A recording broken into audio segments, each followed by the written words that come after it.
em saber se vocês sabem o nome do presidente, ou enfim, que quando começou o desenvolver uma guerra, porque a forma como eu aprendi a ser professora, ela veio muito inspirada pelo Paulo Freire, que é um compromisso político em mudar o mundo, né? Não é ensinar estudando só para perguntar os nomes, as datas, sem saber isso, mas sim questionar o que a gente vive hoje, né? Tentar uma história útil para a sociedade.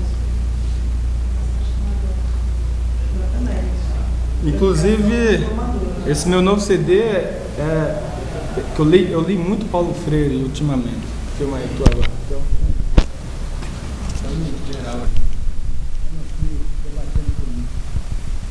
e meu novo CD se chama Pedagogia da Dominação.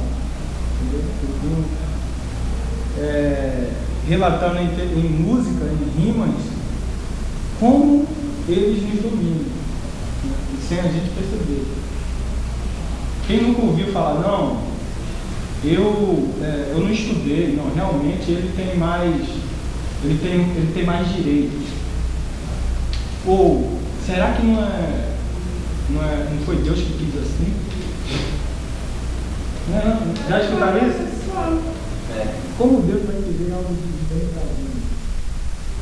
E aí já entra outro debate, a religião e o processo todo, de identidade, de país, entendeu? Como é que eu quero fazer esse tipo para a nossa política? Porque nesse país não é lugar possível.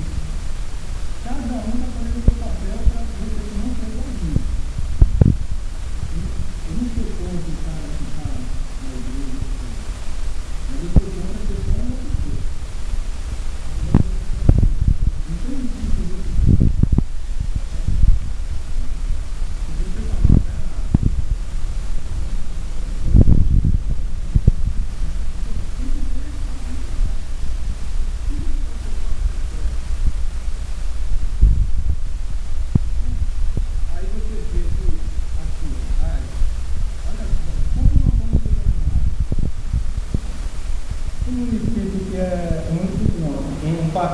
Um estado que é discriminado em toda a sua conjuntura, que é a Paraíba, tem 106 rádios comunitárias legalizadas.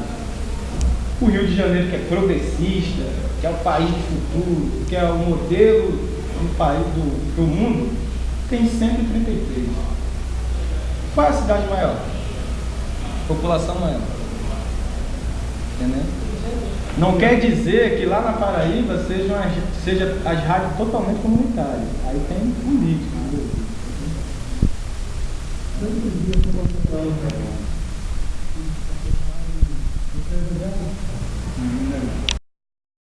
Contestação que tu fala do pastor quando ele está no culto. Eu não vejo. Levantar a mão e... Eu não vejo defeito. Então, aí tem que ir um de fora. A Analisa, ela está pregando. Então, mas só a palavra ali... É certo, Só a palavra ali, você tem que sair... Você não vive só dentro da palavra, da Bíblia. Você vive nesse plano. Na Bíblia está tudo ok, beleza. Mas se eu não falar, irmão, se você não trabalhar, e se você não perceber que no seu trabalho está te explorando, você vai morrer lá.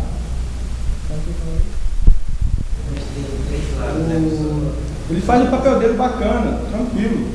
Mas a minha questão é aproveitar esse espaço, que é um dos espaços, poucos espaços nas favelas, nas periferias, público, para contestar a política atual. Você queria falar alguma coisa? Entendeu? Estou contra ele. Tem três lados, sentimental, pessoal, pessoal e material. A gente tem que cuidar de todos eles. Porque se você não tiver um sentimental bom, você não consegue ter um pessoal bom e nem material. Então, o espiritual também. Eu acho que claro. Tem que cuidar de se você quiser o espiritual, você não consegue ter um material. Não importa a religião que você siga. Não consegue seguir em frente. Tem que resolver um para resolver também. Eu acho que o que o Fiel está falando, isso até... Não estou falando que o cara é errado. Mas não, eu acho que o Fiel está falando um pouco até na nossa área, na disciplina de história, não sei se todo mundo vai lembrar, mas quando a gente até discutiu o fim do Império aqui no Brasil, tinha lá questão militar, questão religiosa, questão da mão de obra. E no caso do Brasil, a gente viu como a igreja, na época, a igreja católica, ela estava junto com o governo na época do Dom Pedro II, fazendo uma série de negociações políticas. Então, ao longo da história do mundo, várias religiões diferentes, não só a católica, mas várias outras, se associaram, apoiaram governos para garantir políticas de exploração, né? E quando a gente fala de religião, a gente está falando da instituição, da religião, e não do pastor A, B ou C. Sempre tem aquele pastor, ou aquele padre, ou aquele pai de santo, enfim. Tem sempre, em qualquer grupo, a pessoa que destoa, que faz uma coisa diferente. A questão é que ao longo da história do mundo, muitas vezes, ou melhor, a maior parte das vezes, a religião serviu para conformar as pessoas. Então, do tipo, você chega em casa arrasado, revoltado, fui mandado embora, meu patrão não me pagou os meus atrasados, estavam me devendo e tal. Aí pode ser que o padre, o pastor, o pai santo, quem quer que seja, pouco importa a religião, vire para você e fale: não, fica tranquilo, porque Deus quis assim. Pô, entendeu? O que o Fiel tá falando, Deus não tem nada a ver com isso, né? Foi realmente uma falta de... Foi um absurdo, foi um crime ele não ter pago o que você tinha direito, já que você trabalhou lá durante tantos anos, você tinha direito ao desemprego, né? A receber sua rescisão. Deus não tem nada a ver com isso. Então o que ele está falando é muito mais como muitas vezes determinadas religiões fazem com que a gente queira se conformar, né? Ou com a situação, ou querendo colocar a culpa na gente, um pouco isso. Por que você acorda 3 horas da manhã e tem que pegar o trem cheio? Porque você não estudou. Mas a gente viu aí na sua própria história, né, Romualdo? Como você, há um bom tempo, não desistiu. Você sempre quis estudar, continuou e não desistiu. Você não terminou ainda o seu 2º grau, não é porque você não quis. Não é porque você desistiu, porque você mostrou, leu aí pra gente a sua história, que você o tempo todo correu atrás, mas não foi fácil. Teve um monte de coisa no meio do caminho. O que me atrapalha hoje em dia é esse bicho de 700 cabeças. Esse negócio de origem matemática. Um bicho de 7 cabeças é matemática. Esse é 700. Ele estava na igreja e o pastor falou assim. Ele perguntou o Jean, ele falou assim: nós estamos com o Deus escolhido, ou você passa por cima dele e parte com você. Você arrebenta com ele e você. Vai ficar parado, vai arrebentar, ou você vai passar por cima dele? Então, mas existem várias conotações. Pode ser teu amigo, vai passar por cima do teu amigo? Não, eu sei, mas assim, é igual matar um leão por dia. Tem várias conotações. A minha inimiga é matemática. Eu não me dou esse bagulho. Na escola. Obrigado, lutar. Muitas merdas. Eu estou ligado às matérias juntando com a outra, tentando. Mas a dificuldade que qualquer tem um, cara. Tem outro matérias. Eu estou lutando diretamente para poder vencer esse bagulho.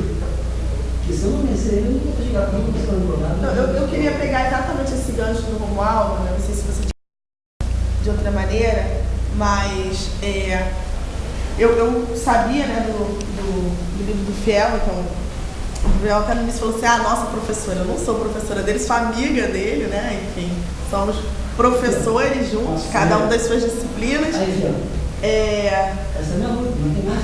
Vai conseguir, né? Com certeza. É o teu desafio. É um caderno de copiar. Isso aqui é o caderno de não, isso aqui eu copiar daqui para trás e eu vou lutando.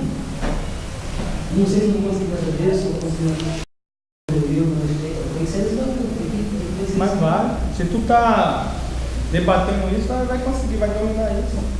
E aí o Fiel publicar o livro. E acho que a gente tem trabalhado muito aqui com eles, Fiel, é que em História, que é a minha disciplina, né, a disciplina que eu dou aula, a Luísa está se formando como historiadora também lá no UFRJ, fazendo estágio aqui, é que a história quem faz somos nós, né? Nós somos sujeitos da história. Então, antes da gente fazer o trabalho, a gente leu o seu livro algumas vezes em sala, a gente colocou alguns trechinhos do diário da Anne Frank e também da Ana Carolina de Jesus, que foi uma moradora de favela lá. Não, do escrito mesmo, trechinho. E da Ana Carolina de Jesus, que é uma escritora